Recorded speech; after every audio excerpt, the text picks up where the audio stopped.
What is good, all of our listeners and viewers? Welcome back to another episode of Games and Groceries. My name is Adam. And I'm Liz. And there's still construction right outside of our window. Woo! We're here with episode 147. We're going to be talking about, hey, are we taking video games way too seriously with our special guest, RGT 85? But first, we've got some segments for you. Yes, we do. Oh boy, oh boy, oh boy, they're still doing construction. I love it. Love where we live. So stupid. Alrighty then. If you didn't know, for the record, I hate it. Yeah, so welcome to the show, everybody. If you're new here, if you're here for RGT 85, I get it. You hate my mustache. But I love you, okay?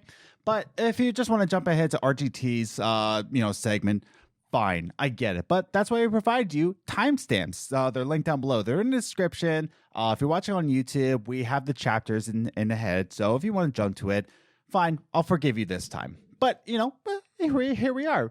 Liz, how you doing? I'm good. Oh, okay, cool. I'm getting sushi later. Oh, nice. Woohoo! Cool. Okay. But I'm doing good as well. So why don't we just get the show rolling? Why don't we? If you like to listen to me and Liz just ramble about anything, if that's your kind of thing, we have another podcast called What's the Biz. You can check that out. Links are in the description down below if you want to check that out. I don't really care if you do or not. But we want to remind everybody that we're on social media. Hooray. That trash place that we call social media. We're on Twitter at Gaming Groceries, or you can follow us individually. I'm at Ace the Grocer. And I'm at Journey First. Or you can follow us on Instagram, where I will share pictures sometimes, I swear to you. Or I will share questions pertaining to the discussion that we will have on the show. Wow, cool. You can follow us on Twitter, Instagram, Facebook, and I will be sharing a question pertaining to the discussion that we will have on the final segment here. So if you want to answer a question, go ahead and follow us on social media, or you can join our Discord. Hooray! Woohoo. Discord link is linked in the description down below. Whatever, it's down there. Click the link. We got some great people on there. We have nice little discussions, and I will also ask the question on there. We get most of our answers from the Discord, so pretty cool. Like it over there. So yeah, the Discord is down below. And finally, if you're watching us on YouTube, hi, how you doing? You doing good? Wow. Cool. Definitely consider hitting that subscribe button and the notification bell so you know when all these episodes come out. And leave a comment or two, or even review us on your favorite podcast platform of choice. All right, cool. Business is done. Woohoo! Great. All right, why don't we get the show started with our first segment, Movie Minutes. Movie Minutes is a segment that we talk about the movies that we watched in the past week, whether it be on Netflix, Hulu, or HBO Max. And we like to give you a recommendation or not a recommendation. Here on the Games and Groceries podcast, we have a 5-point scale of how to recommend movies. We start at avoid at all costs, pass, enjoyable, solid, and perfect for us. And I cannot stress that enough. It's just perfect for our tastes. So this week's movie actually came out the same week that Mortal Kombat came out. Last week we covered Mortal Kombat. That was a given. But this week's movie is coming from Netflix. It is a movie starring Anna Kendrick. I almost called it Ann Kendrick. Anna. Yeah. Anna. No, it's Ann. Yeah, Anna Kendrick. Anna Kendrick. Yeah, okay, I was right. Anna Kendrick, and it's a great movie. It's called Stowaway. Hooray! So Stowaway is a Netflix original film. It stars Anna Kendrick And Emma Thompson?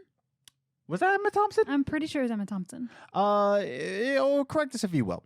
But let's go into our recommendations of it. As I set the timer, because I am such a loser and I didn't bring up the timer. But Liz, what did you think of it? Go. I gave it an enjoyable. Okay. No, it was not Emma Thompson. It was Toni Collette. I didn't think it was Emma Thompson, but I knew who she was. I was about to say, I didn't think that's Emma Thompson. I knew it wasn't. It wasn't. The features weren't right, but yeah. Okay. But Toni Collette, but she's also in a lot of things. Yes. I just never knew her name. I was about to say, where was Emma Thompson in this movie? Sorry. Okay. My bad. But yeah, I gave it an enjoyable. I am not one for sci-fi thrillers, but I didn't really see this as a thriller. Okay, so I'll get to that. Go for it. But anyway, so I don't really go for these things much. Like I usually watch them because Adam likes them and I enjoy them. But yeah, I gave it enjoyable. I didn't think it was a waste of time. It was a good movie. It kept my attention. But there were some things that I'm just like, they did it 'cause movie. And sometimes I'm just like when it comes to these things, like none of this was like things that couldn't happen. Right. So it was like, this shouldn't happen and it can't happen. Yeah. And you're doing it just because it's a movie. Like small things like that I'm just like, I can't just let go of that one and it drives me crazy. So yeah, I gave it enjoyable. I didn't think it was a waste of time. I enjoyed my time with it, but I don't see me going out of my way to watch it again. So before I give my review recommendation thing, sci-fi thrillers are my favorite genre of movie.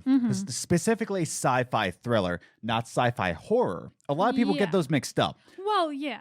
Because a sci-fi thriller just is, set in space most of the time. It doesn't have to be, but it's something that keeps you on the edge of your toes. There's something there's a precedent about it that keeps you on the edge of your feet. A sci-fi horror is a lot like movie like Alien. Yeah. Where there's like a creature or something, or Dead Space is a good sci-fi horror game. But it's sci-fi. Yeah, I think thriller a lot of the time when it's used in the horror movie genre, I think is more like the word thriller just pertains to more something eerie. Or like a Michael Jackson video. Yes. Yeah.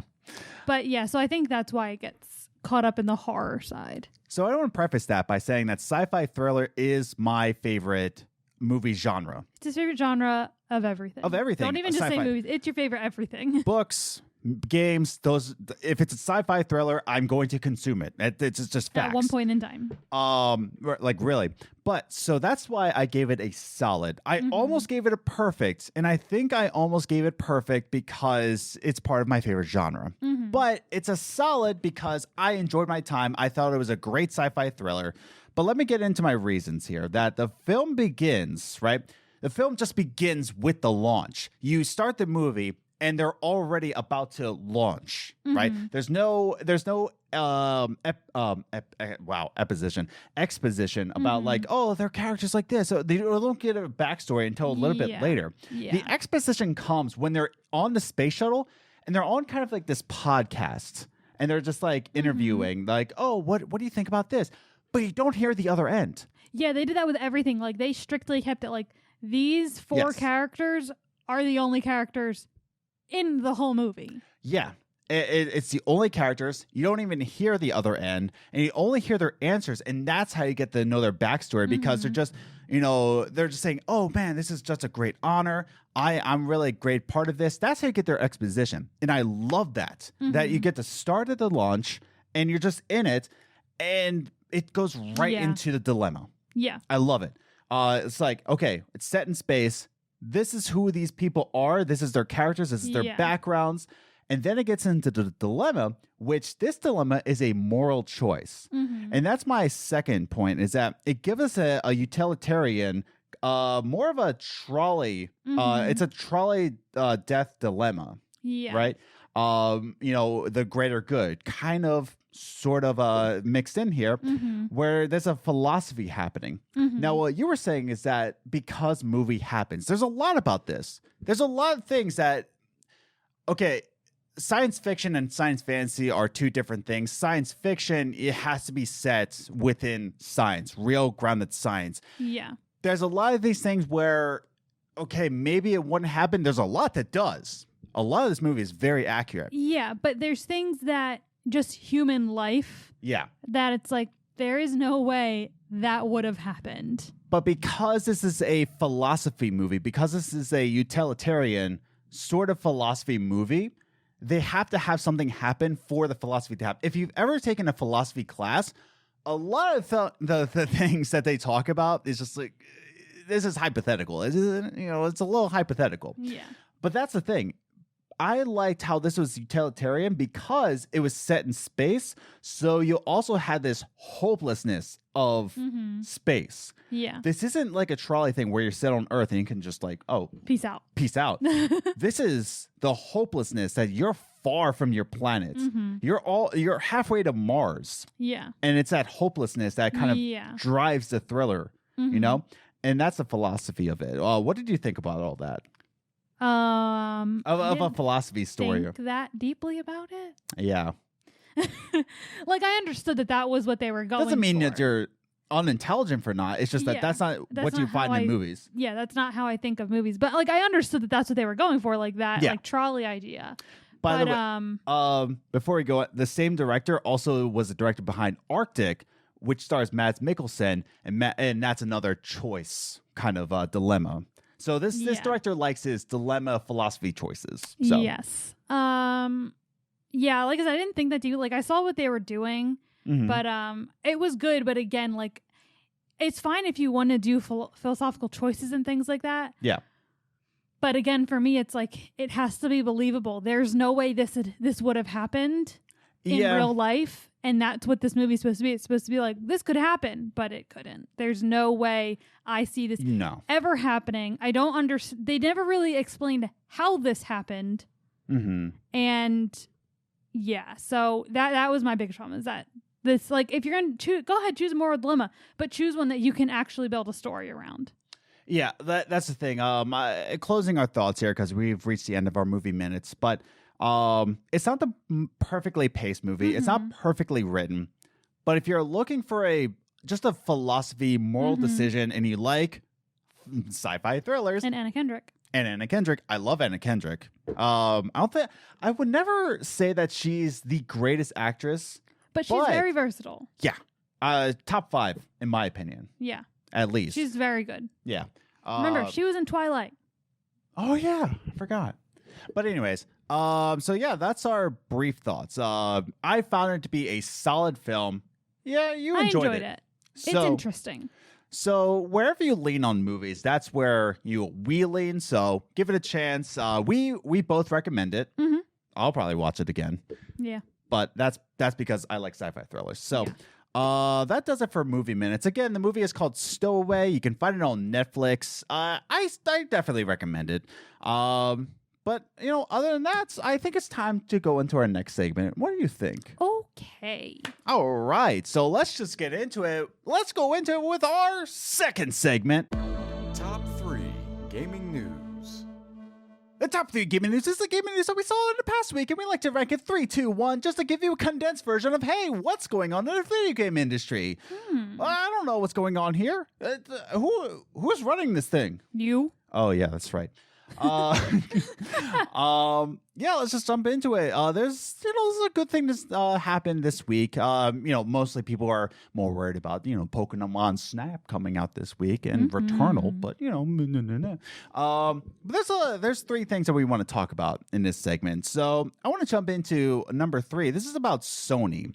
Now, Sony apparently wants to quote aggressively invest in their first party studios. Now, okay, I'm coming as an Xbox fanboy, but I love that Sony is quote unquote aggressively putting into their first party studios. Now, this is coming from an earnings call. By the way, the article that I'm quoting from, it's in the description down below. All the articles that I talk about in the description. In an earnings call, CFO Hiroki Totoki, I think I said it right. Oopsies. That doesn't sound right. I don't think so. But the CFO of Sony Interactive Studios, Sony Interactive Entertainment, says he wants to pursue partnerships with third parties and aggressively go into first parties. So he still wants to partner out with outside studios. He still wants to get those partners in. Yeah. Including him. He quoted with this with Jade Raymond's new studio, Haven. He partnered with her and brought her in and made a PlayStation exclusive, or currently making a PlayStation exclusive. And that brings me to this quote right here. Again, article is linked down below, but this quote says, in terms of Sony's own PlayStation Studios group, Totoki made it clear that it would be hugely increasing the amount of money given to first-party developers.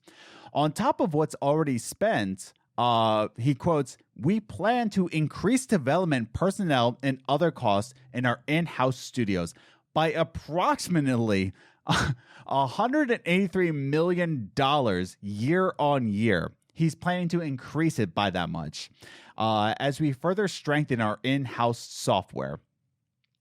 He wants to increase it by 183 million on top of what they already get. That's another. That's insane. Well, this is a good thing. It is a good thing. Yeah. It's just a lot of money. This is crazy. It's great. And this is going to make first parties thrive. Now, a lot of you might be saying, oh, well, yeah, that's Sony. Sony's doing good. And I agree with you. Sony is doing great. I think this is great news. But you know why this is happening? Because Microsoft is pursuing competition.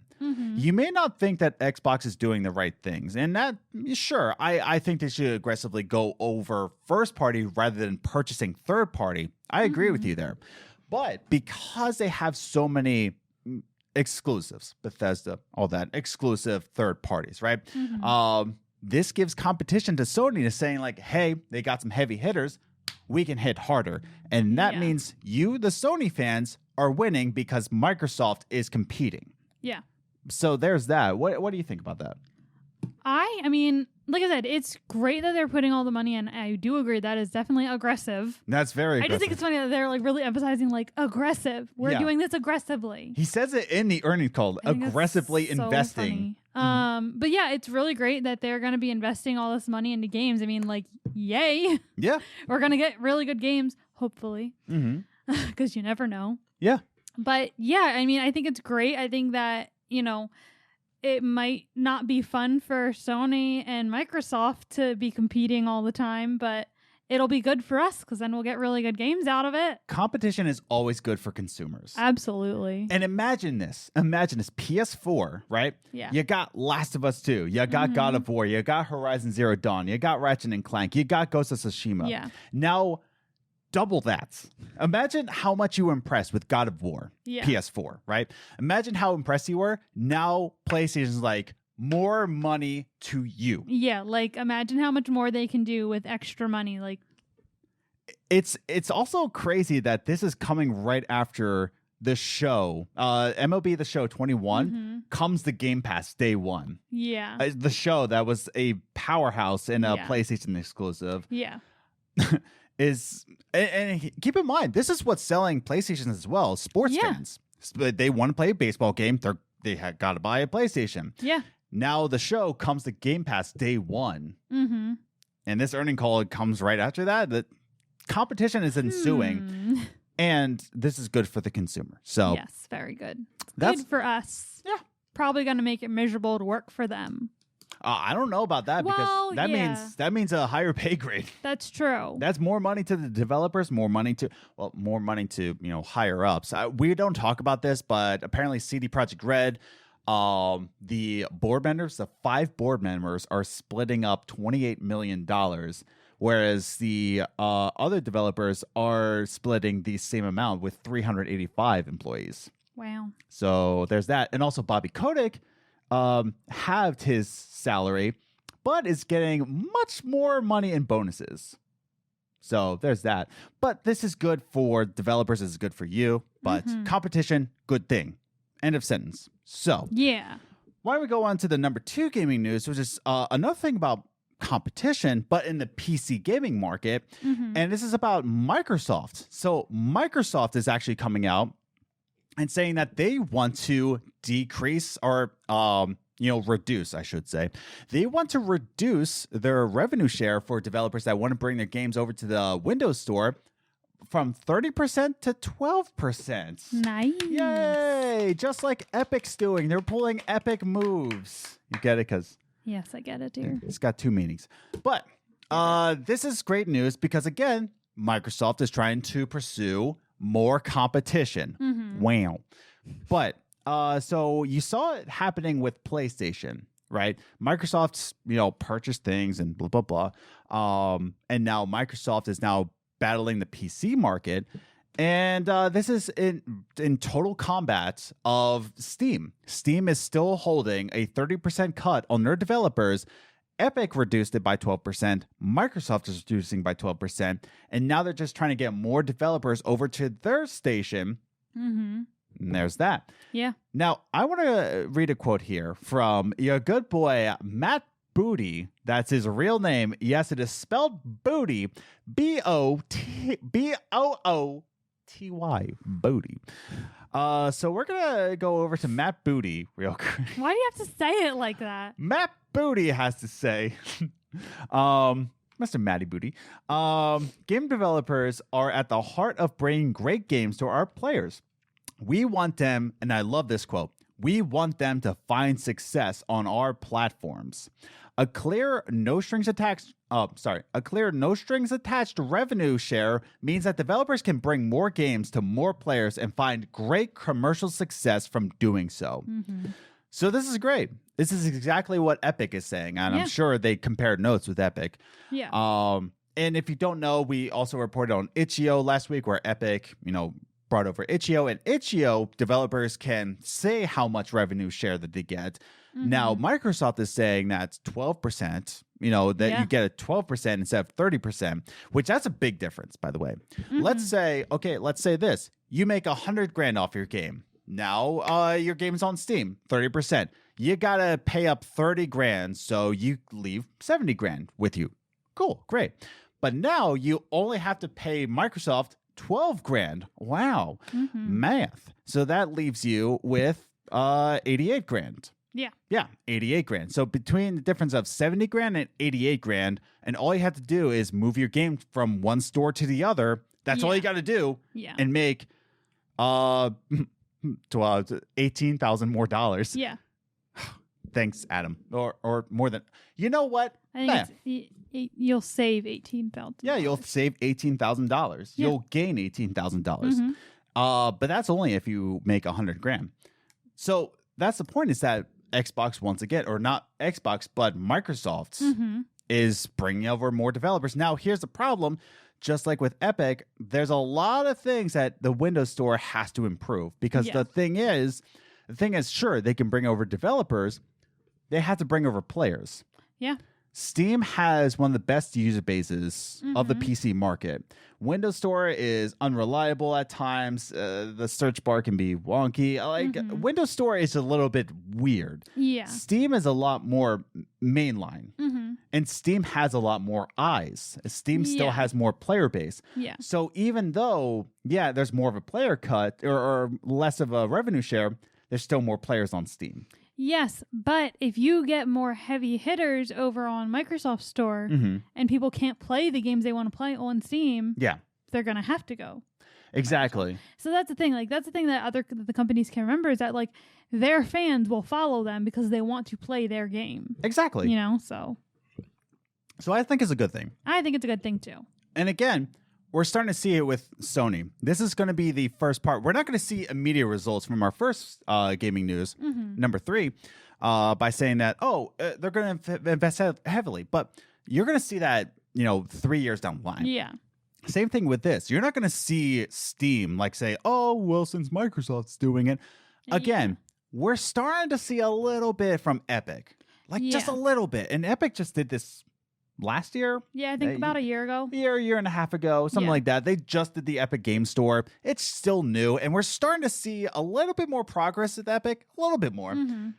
But you're going to see a lot of results down the line, because eventually PC players are going to be sick, or not PC players, but developers are going to be sick of Steam. And guess what? They're going to go over to other stores where they make more money, and that's where the players are going to go. So this is good news for competition. Competition is always good for you. Competition is great for you. Yes. Unless you're a PC gamer and you prefer Steam. Well, it sucks to suck, I guess. But all to say is that competition is great for everybody. I'm just saying that. Welcome to capitalism, I guess. But capitalism is always good. But let's move on to the number 1 gaming news, which is something new, something fresh, and battling toxic behavior on games, and that is with Valorant. Wow, Valorant, cool. So Riot actually just updated its privacy notice, right? It updated it by saying that, hey, listen, we're going to be recording some in-game chat, okay? And why are they doing that? They're recording it for what they call a chat modification chat moderation. Sorry, a Yeah. chat moderation tool, right? And it's going to use these reports, right, only to kind of scrub through and see if there was toxic behavior that is out of line for what Riot presents. Now, what's interesting about this news piece is that this sort of chat moderation tool is the first to be implemented into a game. Valorant will be the very first game to use this kind of tool rather than a just plain reports. Now you get to have a clip of audio, like actual proof of toxic behavior that's going to be scrubbed through by Riot themselves, and they get to ban them. Yeah. So whenever I want to read this quote right here from the company, by the way, the article's linked down below.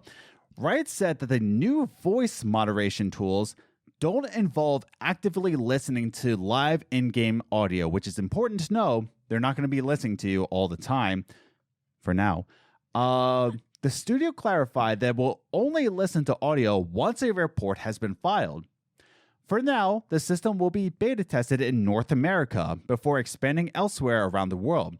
Those concerned about their privacy can always opt out for a third-party voice chat app like Discord. So if you don't even care, if you just want to be, harassed online, they're like, fine, you can opt out. Just go to Discord. It's fine. Just go ahead, go to Discord, and no harm done there.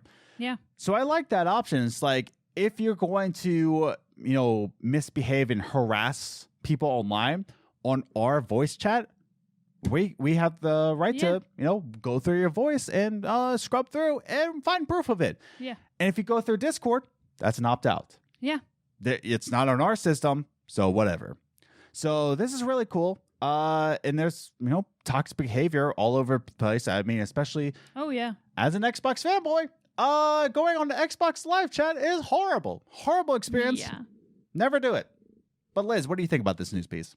I mean, I think it's good because it's like, like you said, there's so many people who go on online chat and just like are horrible to like children. Yeah. And that's just horrible. And like, I think it's good that they're able to find a way to do it where they're not actively listening. You're not always being monitored. Yeah. But if you are a jerk, you can expect they are going to listen to your stuff.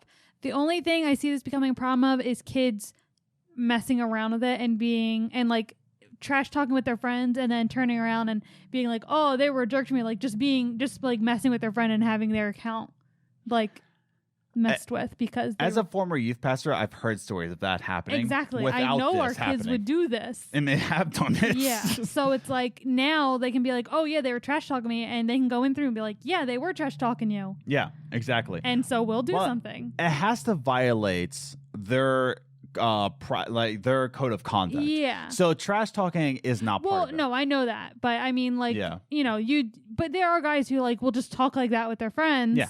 And so, if they want to feel like messing with their friend that day, they can just go file a report. Yeah. So it's going to be interesting. And I liked how they said this is going to be beta tested in North America, which, sure, Canada and Mexico and beta tested. It's really going to be beta tested in the United States. Yeah. We hate each other, apparently. Yeah. So they say North America, but they're going to focus on the States. They mean the States. Yeah. And I think that's like a perfect place to beta test this. Yes. Because apparently we don't. Worst. We are the worst. So that's our top 3 gaming news of the week. What do you think? Write your thoughts in the comments down below. Sony aggressively investing in their first-party studios. What do you think about this? Is this good for you? Is this finally coming to fruition about competition? Write your thoughts in the comments down below. Microsoft reducing its revenue share from 30% to 12%. Do you think Steam is going to finally bite the bullet here? Are they going to reduce it, or is it going to take much more than that? It's going to take much more than that. Write your thoughts in the comments down below. Riot using this chat moderation tool. Do you think this is violating some rights, or do you think they're in the right for doing this? Write your thoughts in the comments down below. So with all that said and done, why don't we bring on our special guest? Okay. I'm very excited to talk to this person. I talked to him before in a Long Island gaming convention, so I'm very excited to talk with him again. His name is RGT. It's also known as Retro Gaming Tube, 1985. You probably know him from YouTube. He's got a great channel where he talks about gaming news, and he talks about retro games and games of history. Really cool guy, really awesome dude from Long Island, and I'm gonna mess with him. About his New York Knicks. So let's just get on it with our final segment with our special guest, RGT 85. Woohoo! Coffee time. All right, everybody, we are back with our good friend RGT 85. That doesn't stand for Retro Gaming Tube anymore because it's RGT 85. Yay. Should we call you RGT or should we just call you Sean for the show? I guess whatever's easier. I don't care. All right, just call you Retro Gaming Tube for the rest of the show. Sean, I wanted to bring you on the show because you got these great takes about the game industry. You know what fun is. You used to be a head honcho, I would say, a Nintendo enthusiast. So you've gotten a lot around the industry, and you love video games. You love the fun about them. Now, this is off the cuff. This is a question I haven't even given you, right? All right. The one thing I love about your Twitter feed, you haven't done it in a while, but you are very unapologetic for your eating habits. Okay. I mean, it's not a shame. I just absolutely loved it. So I need to know, exclusive on the podcast, what is probably the least healthy thing you've consumed in the past couple weeks? I mean, I can give you the least healthy thing I ate today. Like, I'm kind of on a diet because I'm trying to lose a little bit of weight, but like, I don't know, some days I'm just like, screw it. Yeah. And so like today I ate 4 slices of pizza, but that's like all I had today. So it's, it kind of balanced. I had a slim fast for breakfast, lunch, and then I had 4 slices of pizza. So, it'll balance out. I'll have a bowl of cereal. I mean, it's good. Dude, I like it, man. Nice. All right. Yeah, because I missed that. Like, I missed that a little bit. I was a little concerned on the Twitter, but I was like, this is really interesting content. I like to see what this guy eats, but it's good to know that 4 slices of pizza is like the least healthy. That's not that bad. What topping though? I need to know. Cheese. I just I'm weird. I just like cheese pizza. Just give me straight cheese. I want to taste the cheese, the sauce, and the crust. Dang. That's all I want. See, I'm very complicated. He likes like crazy things. Like most I do is mushroom and onion. Yeah. Other than that, I'm just like, I'm good. Yeah. You always think that's bland. So. Oh, yeah. Hawaiian pizza all day. So that's not even an option for me. I'm not too big on that either. Well, I mean, we still brought you on the show for any reason. But yeah, Sean, I definitely want to get your takes on these because, a lot lately, we've gotten more serious about video games. We've been expecting cinematics, great stories, especially PlayStation. PlayStation is going after the big blockbuster games. However, we've kind of lost touch with this sort of dynamic in video games where it just needs to be a fun game, right? So I want to ask, just to set up the discussion, right?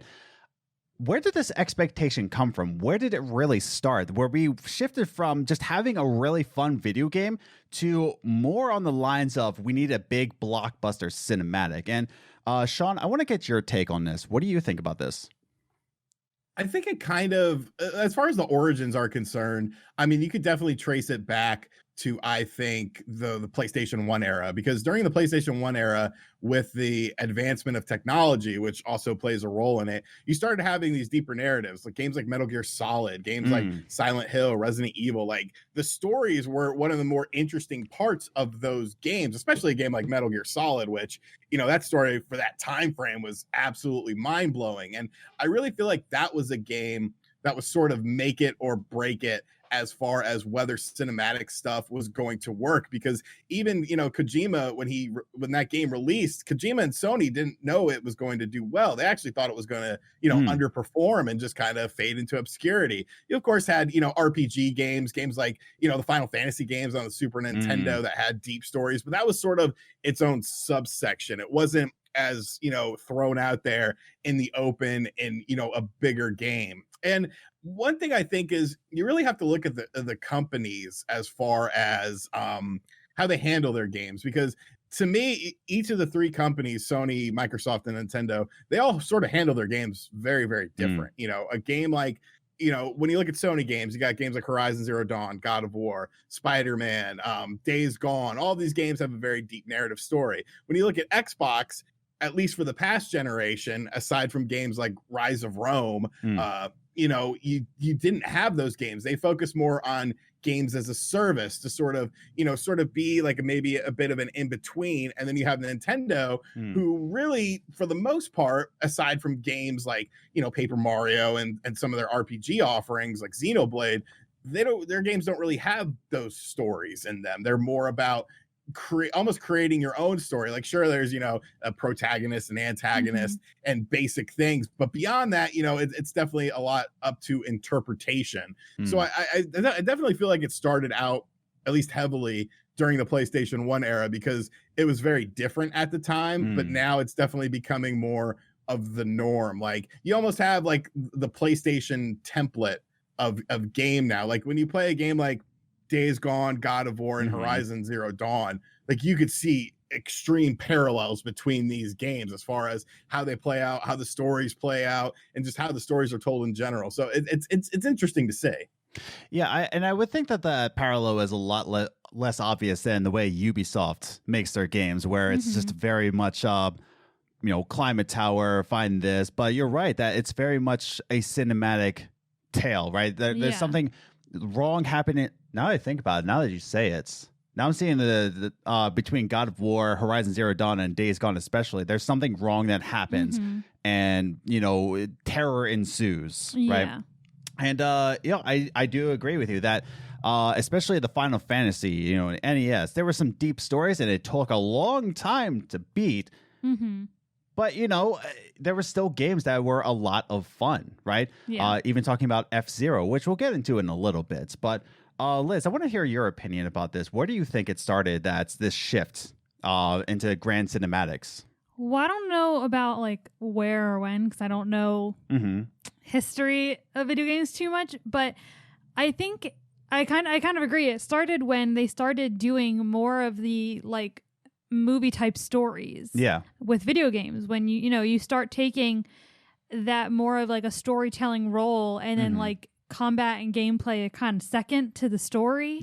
Is when that started, because people start thinking of it more of a story than the video game aspect. Like they care more about the story than they do about the gameplay at that point.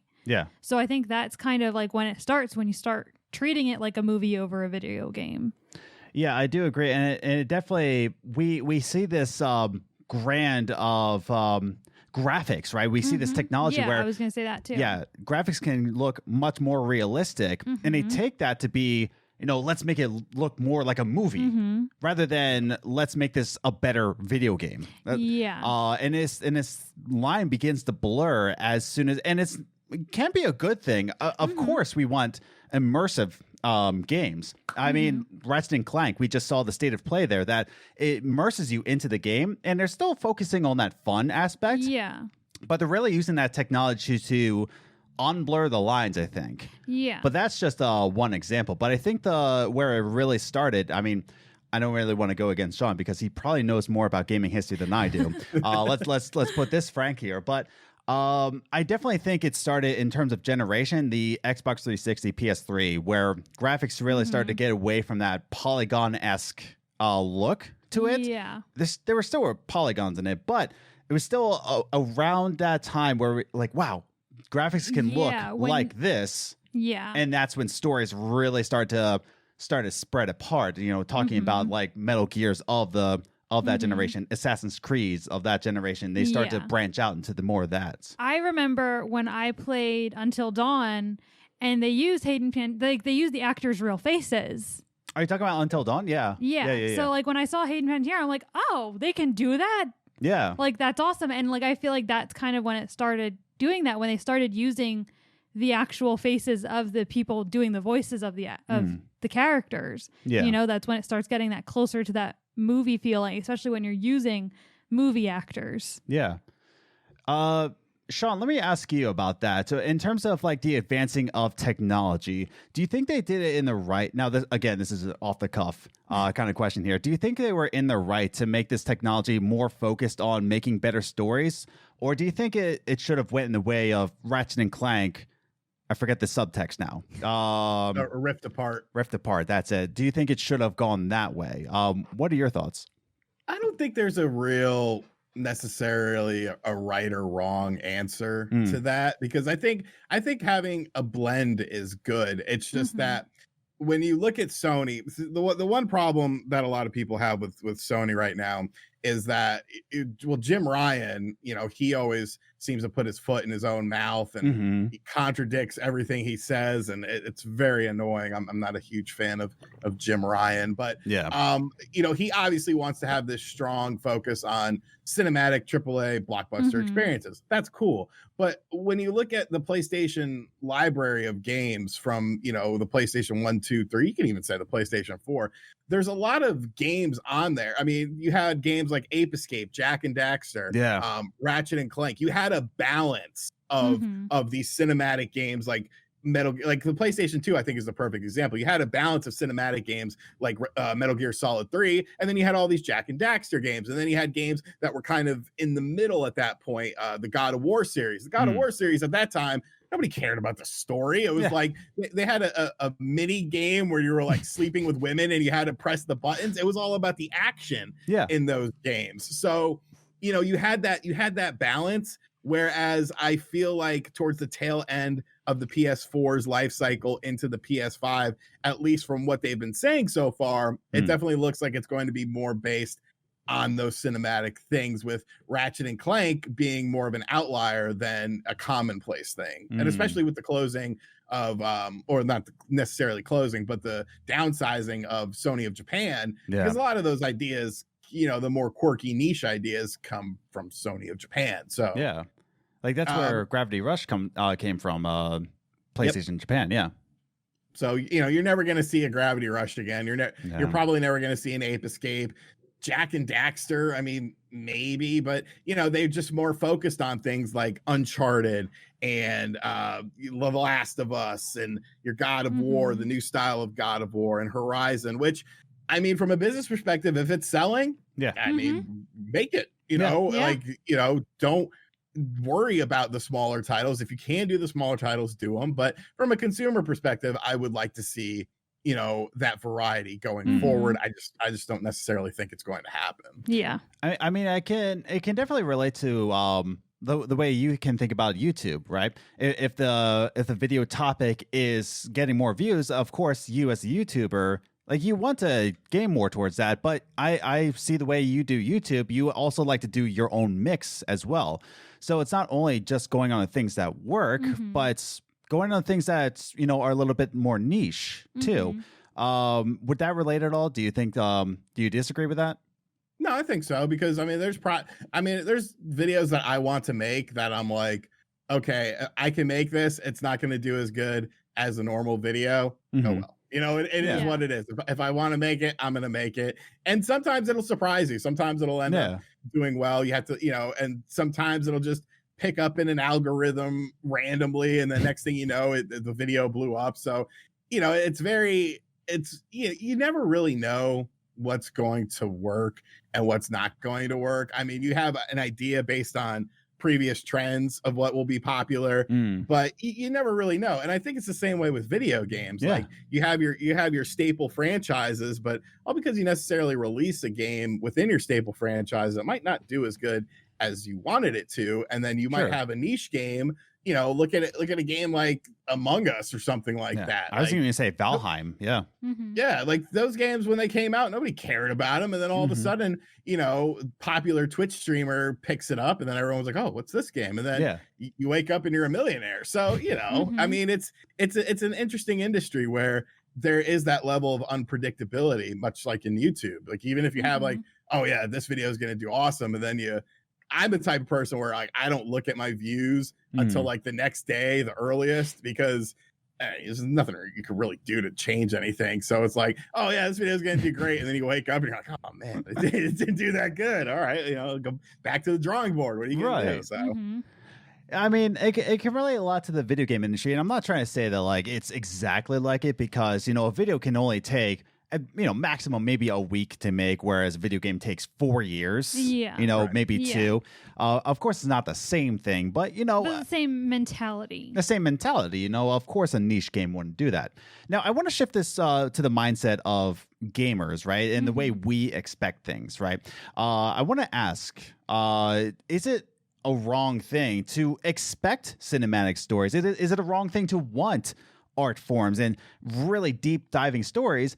And on the flip side of the argument, is it ever wrong to only expect fun factors from games, even though games should be, fun factor? I want to pass it back to Sean real quick before, we give our takes. But Yeah. what do you think about that?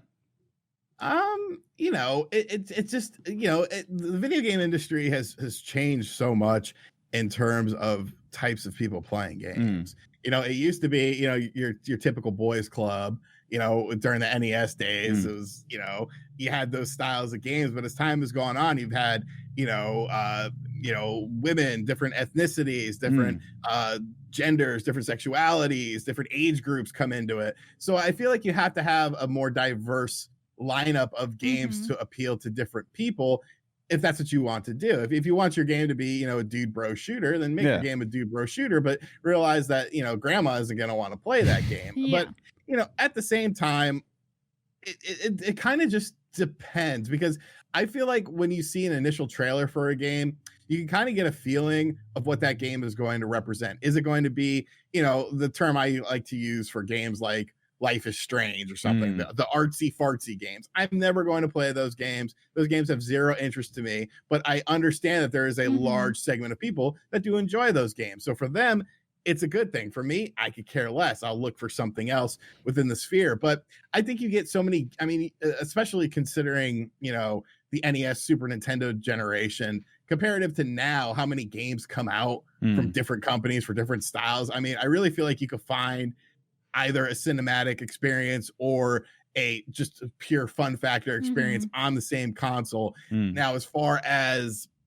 making it a priority, which kind of goes back to the initial topic we had, it just kind of depends on the company. I don't ever foresee Nintendo necessarily making a game that's, aside from an RPG, an action platformer or something that's heavily based on story, or Uncharted, the Nintendo edition like that. As a company, they don't seem to, they focus more on the fun factor side of things. Whereas a company like Sony, they're like, we want these stories to make you cry, reconsider your life. Right. And when you were talking about that, immediately the game I played for the first time recently was Mario Rabbids Kingdom Battle on Nintendo. I did not think I would have that much fun with the game, and then I picked it up on sale. Wow. And that's the thing. It was a fun factor game. I don't think it was the most dynamic game in the world, but did I have a lot of fun with it? Heck yeah. I had a lot of fun with it. Liz, I want to ask you, do you think it's wrong for you to only expect cinematics of games? Because you lean towards the, narrative based. Yeah. You don't really lean towards, I want fun with this game. Yeah. I want emotion. Yeah. It's funny cry. It's funny that he said Life is Strange, because that's, I know, that is my favorite game. Right. But no, I completely agree with him where it should be diverse, and that's okay that it's diverse. But my first thought when you asked that question was not the biggest thing, but when you watch like documentaries and things like that about electronics and media and things like that, they always say they tell you what you want. Right. So I don't think it's wrong to want those things, because that's what the gaming industry has been telling you. This is what you want, because this is what we're putting out. Yeah. So I don't think it's wrong to want those things. And I don't think it's wrong to want the fun things either. They're not really for me. I can play them for maybe 10, 20 minutes and then I'm kind of over it.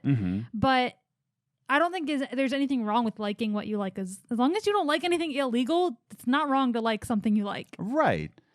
And I like what you said there, that the gaming industry tells you what you should like. And I think I'll bring this to the F-Zero example, right?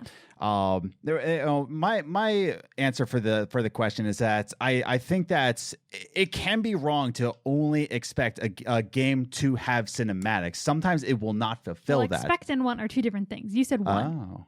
Well, And then you just change it to expect. Those are two different questions. well, I'm the moderator of the Right. show, so I will change it the way I like. Expect is wrong. Want is fine. Well, you know what? I'm gonna move on with my answer. Okay. But yeah, I think that to only once and desire and expect a game company to have these cinematics that makes you cry. One thing, why do you want to cry? Second of all, but to expect to only expect fun factors. Mm-hmm. That's the one that kind of throws me off, even though I'm the one that wrote the question. Is that a game should be fun, because the definition of a game should be fun. But however, what is your expectation of a fun game? Yeah, that's a gray area of like, what's your idea of fun? And that's why I want to bring to the F-Zero. I want to bring up this topic before we go into social media answers, right? We heard an example, I want to say a week, maybe 2 weeks ago, where, oh no, who was the former Nintendo? Oh no, I can't remember his name. Who was speaking to IGN, and he said that F-Zero is not dead. Mm-hmm. It's not dead. It just needs a grand idea. Yeah. But why? And I think this is this expectation that games need to be just blockbuster games, when really the gaming industry says, like, listen, I know you have fun with F-Zero, but you can't have fun with F-Zero until we have a grand idea. Yeah. What does that even mean, right? And I definitely want to get Sean's take on this, because Sean, you're pretty much the head honcho. I think you were the CEO of Nintendo Enthusiast. If I did my research right, I think I did it right. Yeah. Editor in chief. Okay, so basically CEO. I'm what I'm No.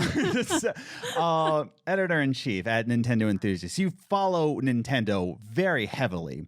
What do you think he actually meant when he said a grand idea to bring F-Zero back? I think it was a bunch of BS. Yeah, Because when you look at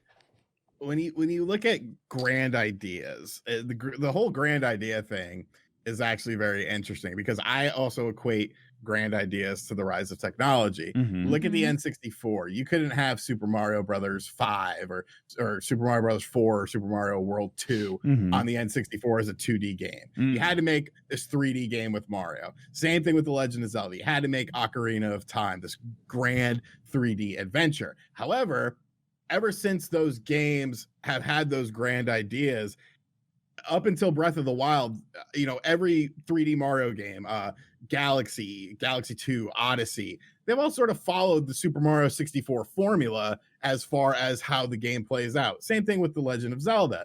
Every 3D game after Ocarina of Time, up until Breath of the Wild, had that same sort of style. And then Breath of the Wild came around, and then all of a sudden, everyone got these grand ideas from Nintendo of essentially rebooting your franchises. Looking at a franchise like F-Zero, F-Zero does not have. F-Zero is like Metroid. And Metroid, once again, it had its grand reimagining, but this was on the GameCube with Metroid Prime. And then ever since the Metroid Prime trilogy, what has Metroid really done? Like offshoot games and, remasters and questionable games like Federation Forces. So let's look at F-Zero. You had what? You had F-Zero on the Super Nintendo, sold decent. You had F-Zero on the N64, nothing really sold great on the N64. You had F-Zero on the GameCube, and then it was a great game. Once again, it didn't sell all that great, and Nintendo didn't even make that game. Sega made that game. So really, Nintendo hasn't made an F-Zero since the N64. And it's like, when you look at what F-Zero is, it's a fast-paced racing game. That's it. Like, that's all you need. And the most bizarre thing to me is you have a company who works with you on games with Shinen, I never know how to say it, who made Fast RMX, which is essentially F-Zero. Just outsource the project. Outsource the project to a company like that. Like, you outsourced F-Zero on the GameCube to Sega. Like, it's a weird. It really, to me, it just comes down to a business thing. If Metroid games and F-Zero games, not to lump them together, but we're lumping them together, if those games sold like Mario and Zelda did, you would get them all the time. But they don't. Look at the sales of Metroid. Metroid is one of the biggest franchises in Nintendo fans' minds, but it never sells all that great. F-Zero is the same sort of thing. So, that's what it really boils down to. They threw in the F-Zero stuff into Mario Kart 8, Once again, another franchise based on racing that really hasn't had any grandiose ideas or anything like that. Just a rise of technology, better graphics, online play, things like that, more characters. And then look at where that franchise went. Why? Because it sold, because that's what people wanted. So, you know, it was kind of just a way to, you know, never say never, but like I don't know. Like I just don't foresee F-Zero really ever coming back. Yeah. It's unfortunate because, like you said, what F-Zero is, it's just a fast-paced racing game. It's a fun game. It's a really fun game. But at the same time, the gamers' expectations, and I really want to say the gaming industry expectation is that, like, listen, you need high-selling games. You need grand games. You need grand idea games. You need games that sell well every single time because they're running big businesses. And I get it from a business standpoint. Sean, you were saying that you get it from a business standpoint. Yeah. But however, it almost feels like we're getting rid of that niche market. Like the gaming industry seems like it doesn't care about the niche market. Yeah. You know, Twitter went around with that Sean Layden clip, right, when he was talking about that PS Vita game, and I can't remember for the life of me. This is the third time on this very show that I can't remember the name of something, but where he's just talking about this like really niche PS Vita game, and he's like, "Oh wow, this game really, you know, it didn't sell millions, but that doesn't matter."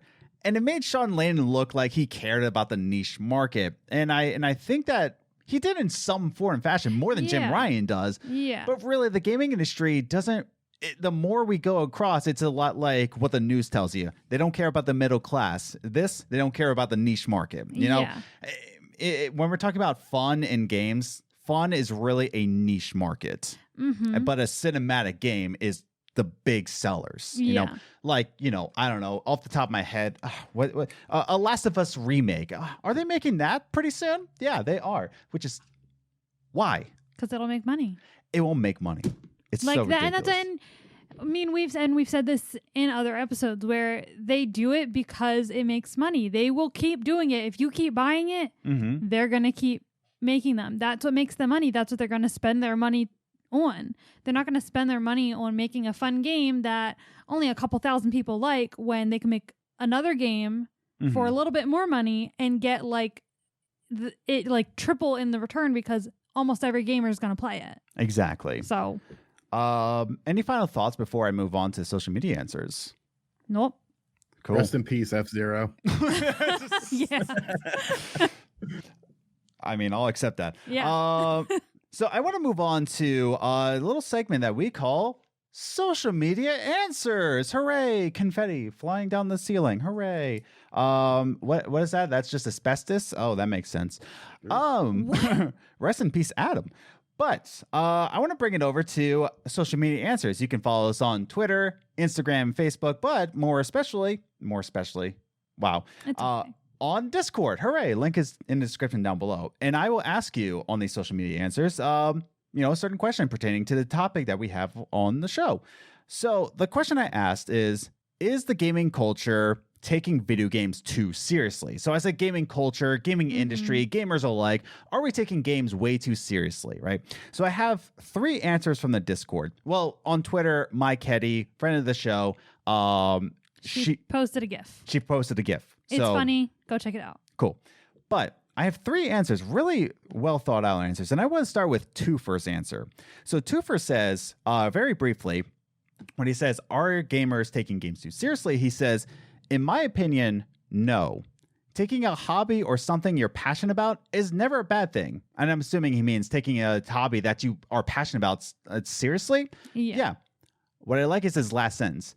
I'd say people take it too personally. I think there's a difference there between taking something seriously and taking it too personally. Sean, I want to bring it to you. What do you think about that? When we talk about are gamers taking it too seriously or personally, what do you think the difference is there?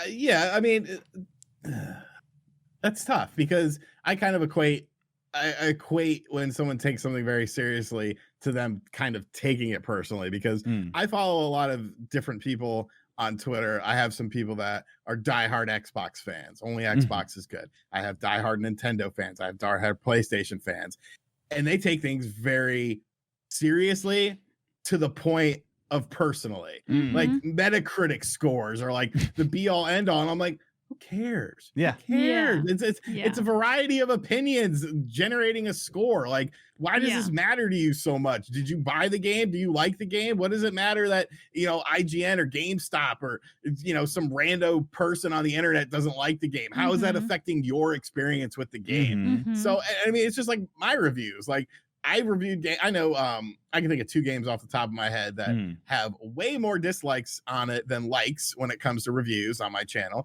Crash Team Racing, the remastered edition, and Dead by Daylight. I didn't like either of those games because with Dead by Daylight, I love Friday the 13th, and I thought it sucked compared to Friday the 13th, and I couldn't get into it. And Crash Team Racing, I thought the AI was atrocious. The AI was absolutely atrocious. I literally put clips of the AI cheating in the game, but people weren't able to see my perspective on it. And they just thought, oh, he's just dogging this game. Dislike, I hate you, die. And it's like, what's wrong with you?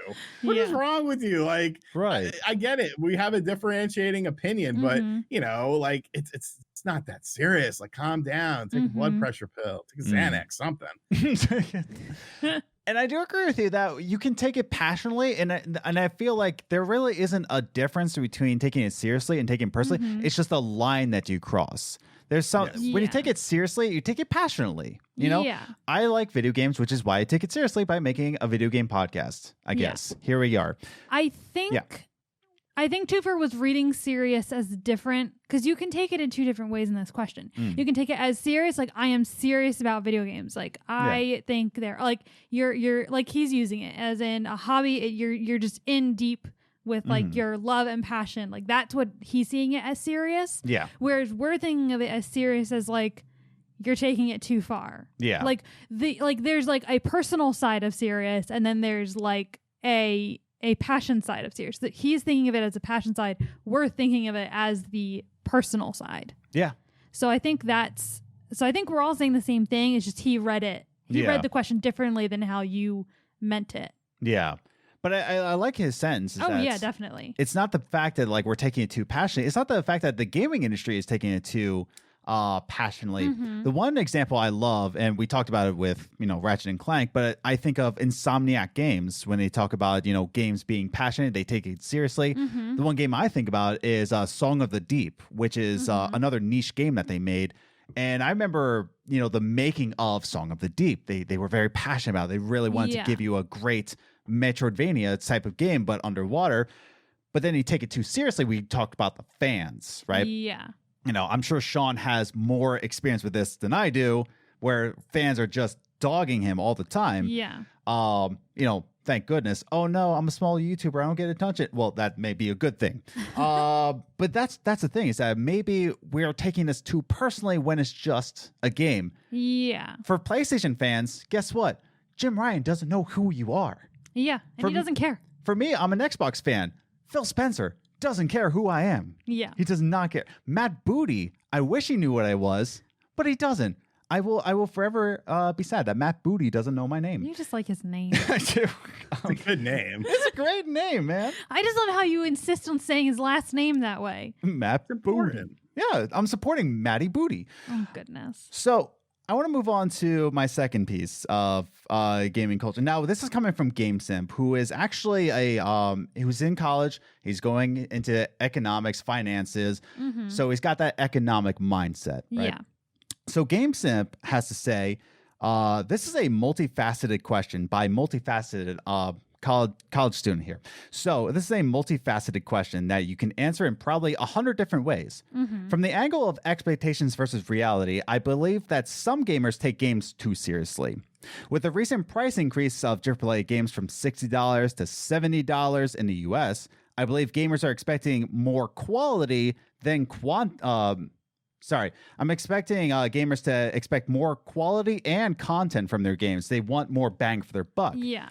For example, people seem to be writing of Returnal as not worth $70 before the game even releases, which I find a little strange. Still, I cannot blame gamers for having high expectations when a higher price is introduced, even if games are technically cheaper than ever before in terms of inflation perspective. So And that's how you know he's an economics major. yeah, he's a finance major. Someday he'll be working for the show, and that would be that. But Oh, okay. yeah, I already decided. But I like this example. Like, for example, people seem to be writing that Returnal is not worth $70. Sean, do you pick up Returnal at all? I didn't get it. Yeah. I don't have a PS5, so Yeah, I saw some like trailers of it the other day. And I was like, oh, that looks good. yeah. I don't know. I don't But think anything's is worth. it $70? Is it The $70? problem- I'm cheap. I don't think anything's worth $70. True. The problem I had with Returnal, as far as making that a day one purchase to me, was there was two things going against it that I'm not a huge fan of in games. The first thing being that it's a roguelite experience. Yeah. I am tired of roguelite games. I do not want to play any more roguelike games because to me, it's almost becoming a thing where it's like, hey, we can make this game difficult as we want, to the point of where you're going to be doing the same areas over and over and over again, just getting a little bit further. And that way, that's going to give you tons of gameplay time. We'll sprinkle in new weapons and things like that. But I almost feel like, and I could be completely wrong on it, it's just my personal stance on it, but I almost feel like some companies are using that as a crutch to make games feel bigger than they actually are. And the second part of Returnal is, you know, it's a game that's based around high difficulty. You know, you're gonna die a lot. Dark Souls, I bought Demon Souls for $70. Never had played Demon Souls before. I had played Dark Souls games before, but never Demon Souls. I bought it for $70. I played it for 2 hours. I was like, nah, I'm good. Yeah. Like, I don't mind a challenge, but I don't like when a game is designed around a challenge as far as that's the big selling point of the game. And I know there's people, go back to the fun factor. Some people think those games are just so much fun and they love to redo things. Me personally, I don't. So it's like, I just kind of steer clear of those games. Yeah, I'll check out Returnal when it's like $40 or $50. But on the flip side, I did buy new Pokemon Snap. Heck And had a yeah. blast with it. Just nice and slow. You're just going around. Oh, look at this. A nice picture. Let me throw an apple at you so you interact with me. Like, I have a blast with it, Right. But, different strokes for different folks. Yeah. And I think that's the take on it, is that not only expecting the game to be fun, but expecting all gamers to have fun with this particular game.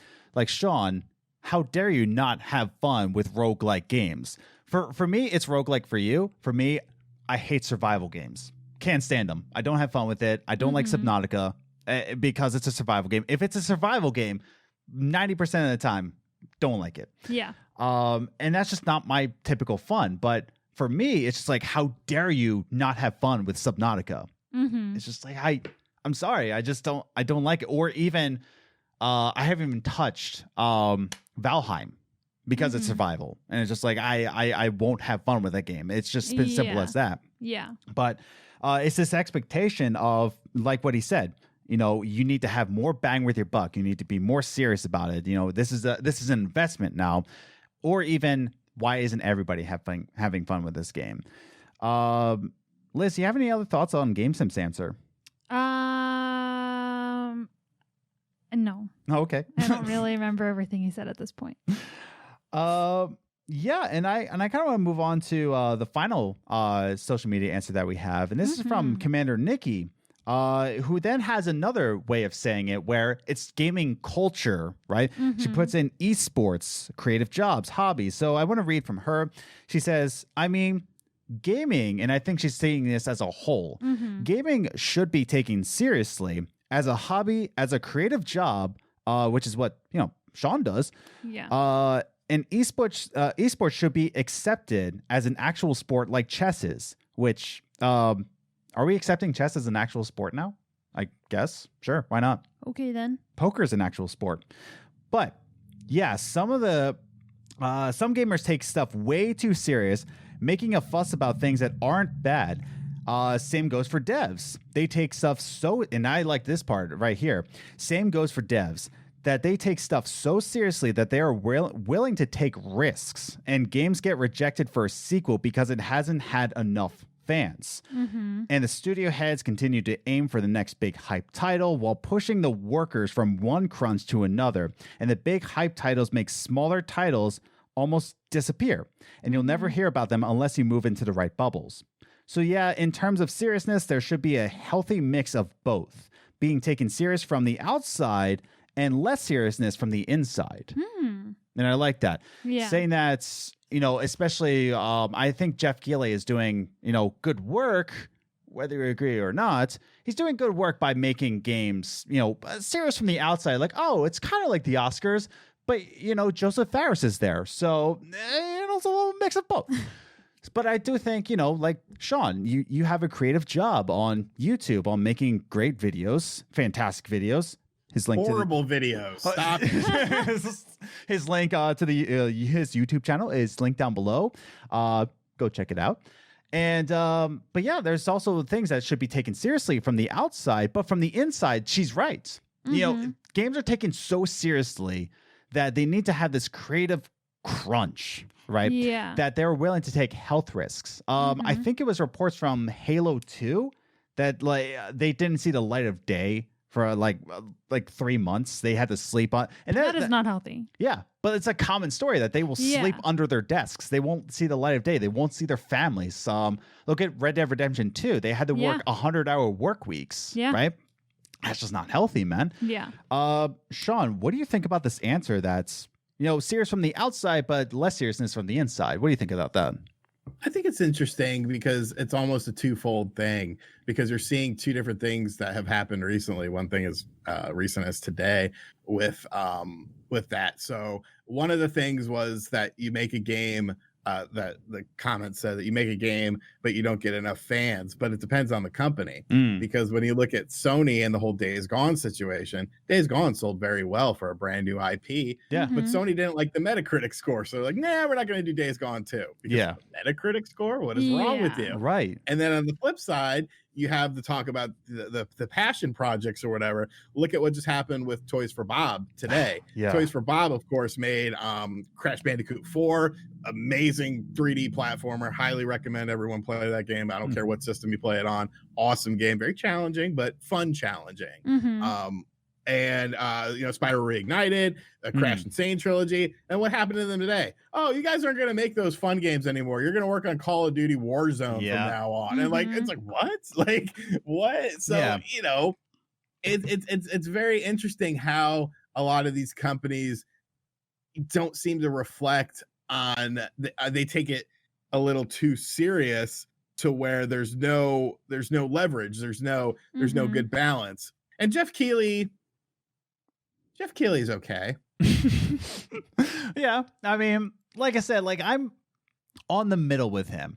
I think especially my problem with Keighley is he tries to pander too much to Hollywood. Yeah. And when you look at everything, if you look at Hollywood versus video games right now, video games are the bigger medium by far. Video games are the biggest entertainment medium in the world, more than movies, more than music, more than television. Hollywood should be pandering to them, to the video game industry, not the other way around. So that's my main beef with Keighley.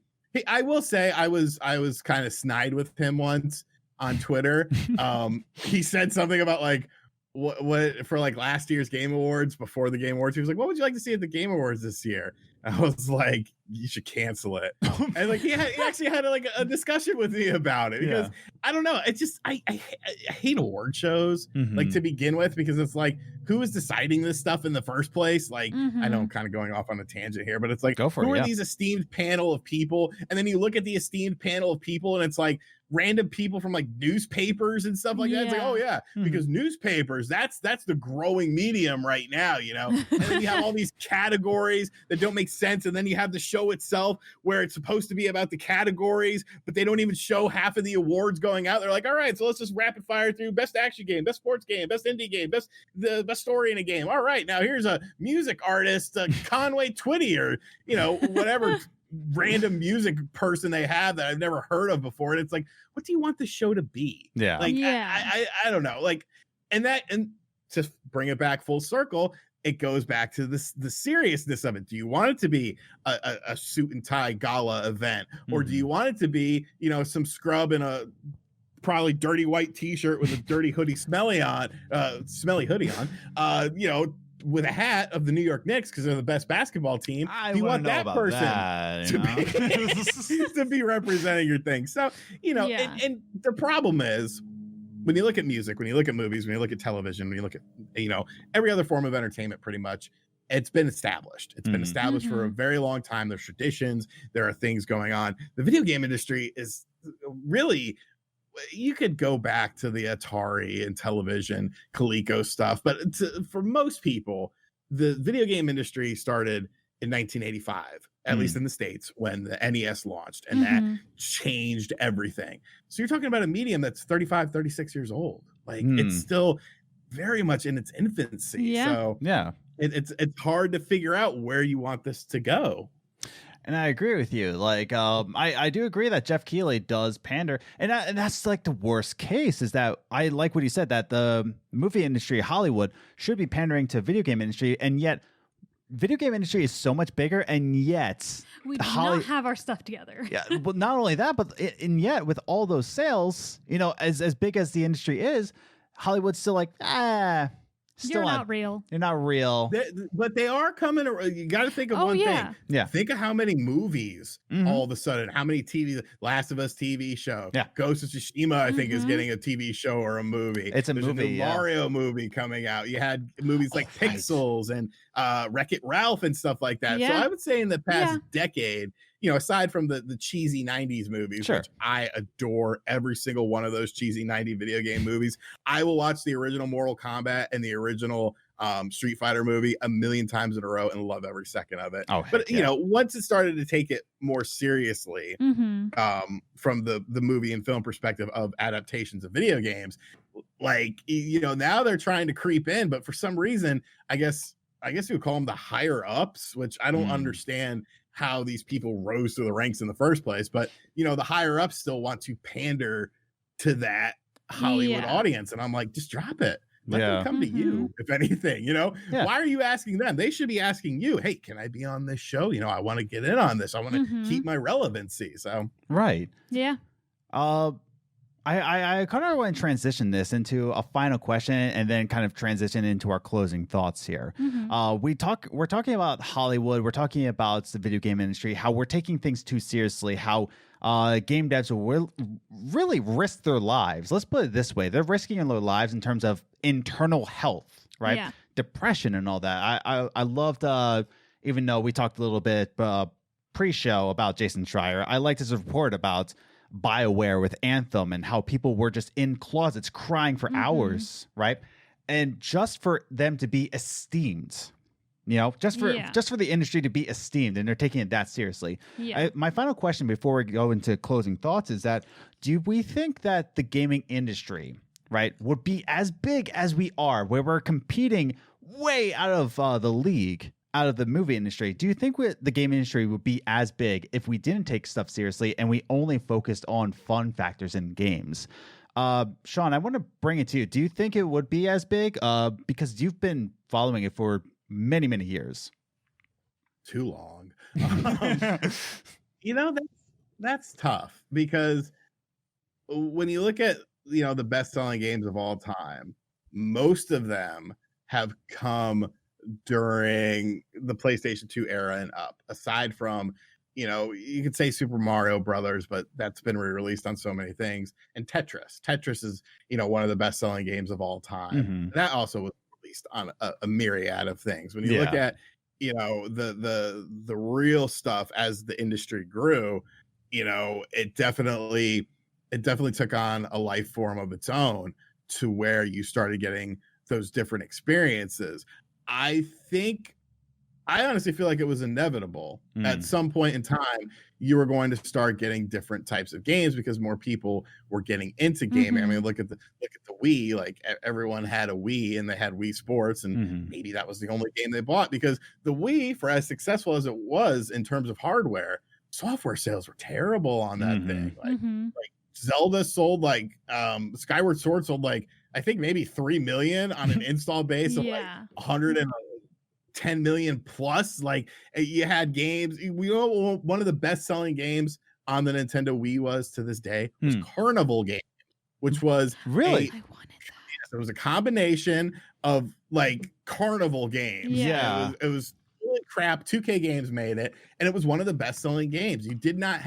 You had these experiences. You had these deeper experiences on the Nintendo Wii, but nobody was buying them. You had games like Silent Hill Shattered Memories, which is the most underrated Silent Hill game. It also came out on the PS2 and I believe the PSP as well. But just that game, that the storytelling in that game, absolutely phenomenal. Everything you did in that game would impact the world around you, and it would impact how the game would play out. There was like, I want to say 20 different endings in the game based on like a psychological profile that the game was building up as you went along. Nobody bought it. Nobody played it. It's one of the most underrated games of all time.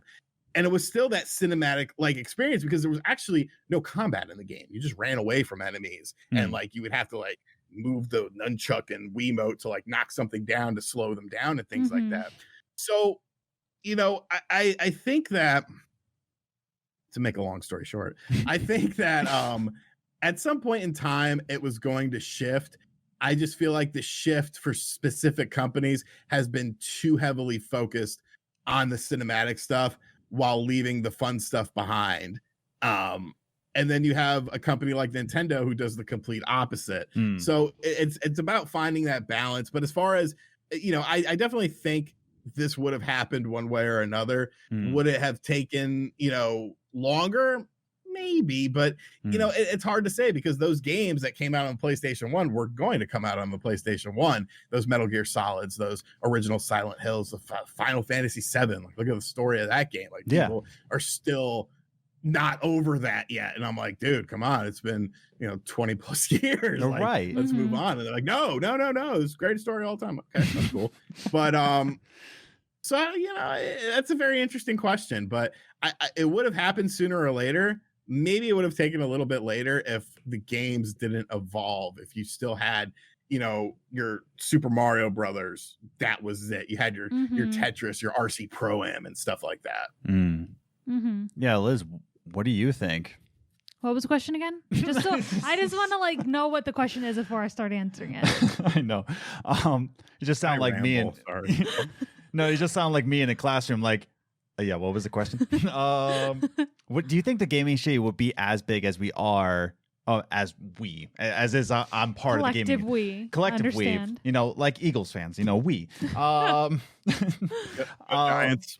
Get out of here. But do you think it would be as big if we didn't take games so seriously? Oh, get out of here with that hat. What do you think? It is difficult to answer just because like games have evolved so much from the beginning, and you think of when Hollywood started. Yeah. Think of like how far movies have come since they began. And like we just said, video game industry is still very young. I think that it can grow. I think taking it serious is what got it this far because people wanted to see what they could do. They wanted to see how far they could stretch it. They wanted to push technology to the limit. Yeah. So I think taking it seriously is what got us here. I don't know about the critical side of serious, like people being mean about it. I don't think that's helping anybody. I don't think so, no. Yeah. But as far as taking it seriously as in like this is a real medium of media, like I think that's what helps it get this far because people were like, no, I want to push it. I want to see what I can do. I want to be able to deliver this type of experience. So I definitely think that seriousness in video games is what brought it this far. Because if no one did, we'd still be playing Pong. Okay. Yeah, that's true. Yeah, right. Yeah. The way I think about it, and then I'll transition into my closing thoughts from this. Then, you know, I'll bring it back to Liz, and I want to have Sean have the final words of the show. Yeah, I when I think that if the games industry, could it be as big if it didn't? The one thing I think about, there's two statistics you can think about. The sales of the PlayStation products, like PlayStation 4 and currently the PlayStation 5 is selling well, but, you know, we won't get into that because, you know, scalpers. But the PS4, it's selling really well. Yeah. Wow. Like PlayStation is really doing things right with, you know, blockbuster games. The way I think about it, though, we got to think about things from the outside, from people who don't really normally game. Yeah. Two statistics you can look at. The sales of the Wii and the sales of the last pandemic, as if it's past, last March. What was the highest selling system in the pandemic. It was the Nintendo Switch. Yeah. Right? It was the highest selling. If I remember correctly. PlayStation 4 sold a lot, but people who don't normally game, they bought a Switch. They bought a Switch. Yeah. But that's the thing. It's, sorry. Did you want to correct me? No, my laptop was making noise. But really, to piggyback on your point, look at Animal Crossing. Yeah. It sold over 30 million copies. Yeah. That's more than Spider-Man and God of War on the PS4 combined. Yeah. Exactly.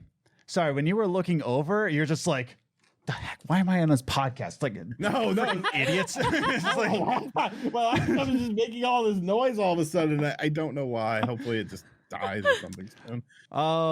But yeah, the way I think about it is that like people on the outside buy Nintendo, and the way Sean was describing it is that Nintendo focuses on the fun.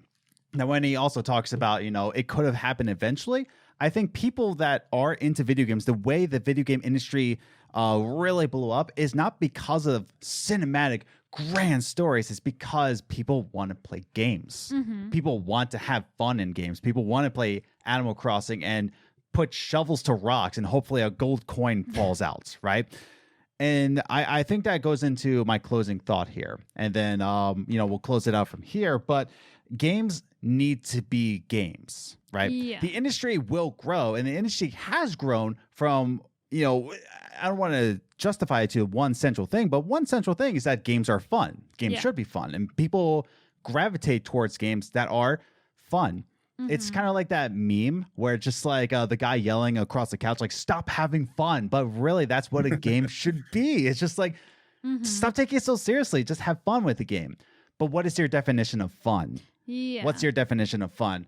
Sean, you were talking about like you don't like Life is Strange, and you're a horrible person for saying that. Oh but well, that's why we brought you on the show, because you're unapologetic. But that's the thing, is that you don't like the artsy fartsy games. That's not your fun. I love, one of my favorite games of all time is Hue. It's a very indie game. It's a puzzle game. I like the colors. The soundtrack was a bop. But that's my thing. My type of game is a very artsy fartsy. That's how I have fun. Mm-hmm. That's not necessarily how everybody has fun. But really, the central idea is that games need to be games. Whatever it is, it's fun. But that's how the industry grows. Mm-hmm. Fun games. Yeah. Liz, what are your closing thoughts? One, I think what was kind of confusing with your answer is that you use the word fun. Yeah. Whereas I feel like enjoyable is the better word. Because fun implies like you're laughing and like because it's funny. Well, Whereas like, do you think I enjoy- was not laughing when I was playing Hue? No. Laughing hysterically? No. Okay. But that's what I mean, because like I really enjoy Life is Strange. I wouldn't say it's fun That's to true. have my Okay. heart ripped out of my chest. It's okay. Depends if you're a 2007 emo, but continue. But it's an enjoyable game. I really enjoy my time with it. Yeah. And so I just wanted to put that in there, that I kind of disagree with your wording, but I get what you were saying. Okay. You're still my wife, and I respect your decisions, but go ahead. Do you listen to Taking Back Sunday and the Ataris while playing Life is Strange? Oh, no, I No. didn't.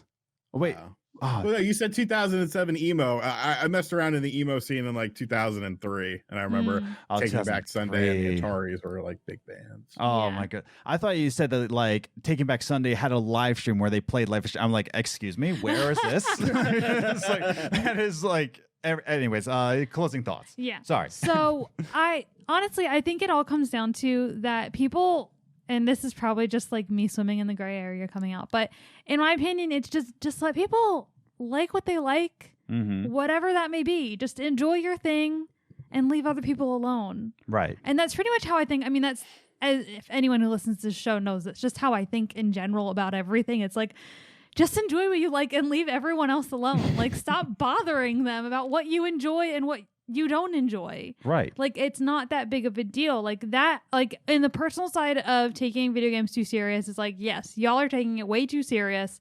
Just play what you enjoy. And if people don't agree with that, that's fine. And when it comes to like video games, like the business side of taking it seriously, yes, I think it can be taken too seriously sometimes, but I think that's what made it grow. I just think we're still so young, and we, in time, we'll figure out a good balance to make a healthy work environment for people who create video games. That's fair. But yeah, so that's my answer. Sean, what do you think? What are your closing thoughts as we close out the show? I think the one interesting thing about the personal and the business thing that you start to see on things like social media, like Twitter and stuff like that, is where people are. I heard that too. Yeah. Can you hear it? Yeah. I hear it. Let me hold on one second. Okay. Sorry. So Sean checks. What's wrong with you? Let's keep that in. It's legit doing that for like 10 minutes now. I have no So idea. your solution is to yell at your computer. Yeah, and close like it. it's an abused child. It stopped doing it. So There you go. It works. You start to see what I'm saying. You start to see this Okay. this happen where people take it personal and care too much about the business aspect that aren't involved in the business aspect of the game. Yes. What they care about the game sales too much. They care about the review scores too much. And it's like, what do you care? Like, yes, you obviously, if Yeah. you like a game, you want it to do well. You want it to succeed. You know what one of my most fun and enjoyable games is? The game that I've played the most on the Nintendo Switch, Friday the 13th. That I love that game. I'll play that game for hours and hours and not have a care in the world, either playing as Jason, killing everyone, or trying to escape Jason. And you know what? It's not even really a good game. All right. It's got a ton of glitches, it's got a ton of bugs, Fair. but it's fun. It's Yeah. fun. And like that's what matters at the end of the day, is what is fun to you. Do you like games like where Dark Souls, where you're going to die a lot and restart? Then play a Dark Souls game. Do you like games where you just press a button and it's an endless runner? Then play an endless runner game. Like there's something for everyone.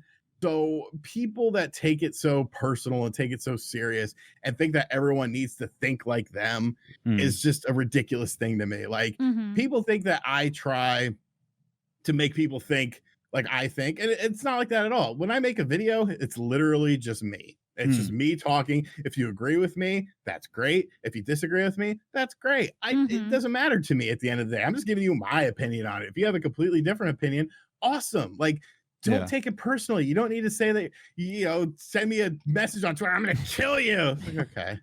Yeah. Fourth time today. We'll be all right with this. It's only 4. We're good.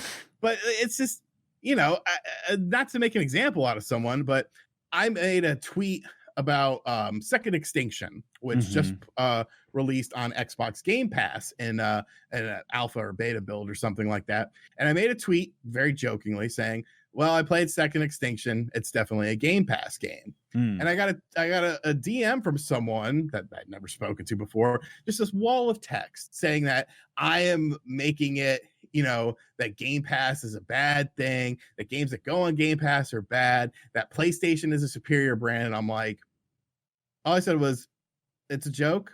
I love Game Pass. If you've ever watched a video where I talk about Game Pass, I always talk about it in a positive manner.